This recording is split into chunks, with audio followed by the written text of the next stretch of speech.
Imaginez, vous vous réveillez un jour sans téléphone, sans mail, ni réseaux sociaux, sans accès à vos comptes en banque, ni à Internet. C'est ce que l'on appelle une cyberattaque. Le risque est réel aujourd'hui, un cauchemar pour les États, mais aussi pour les entreprises qui doivent apprendre à y faire face. Le Haut-Commissariat organise un exercice grandeur réelle à cet effet.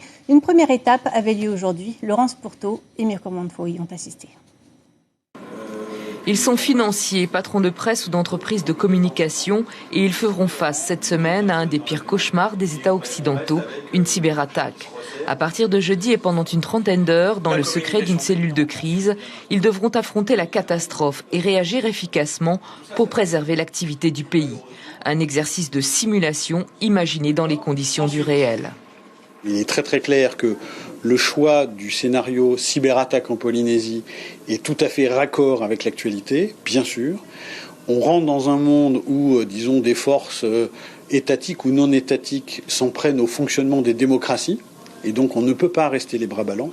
La Polynésie n'a pas été choisie par hasard et l'exercice va être particulièrement étudié en métropole.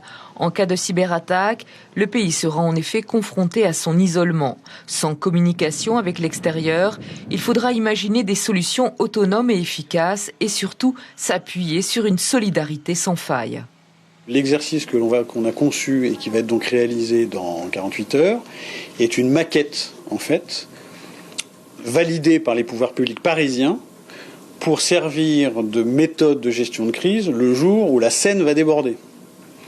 Donc il y a une relation entre l'esprit d'équipe qui prévaut ici et qui est très important pour régler un problème informatique et ce qu'il faudra mettre en œuvre pour régler une inondation majeure à Paris qui touche quand même 6 millions de personnes. Car les cyberattaques ne sont plus un fantasme. Chaque jour dans le monde, les entreprises et les États y sont confrontés sans jamais pouvoir se protéger. La sécurité totale n'existe pas. Donc on ne peut pas tout blinder sauf à tout débrancher. Ça, c'est pas possible. Donc si quelque chose doit arriver, il faut être capable de réagir et c'est pour ça qu'on fait un exercice.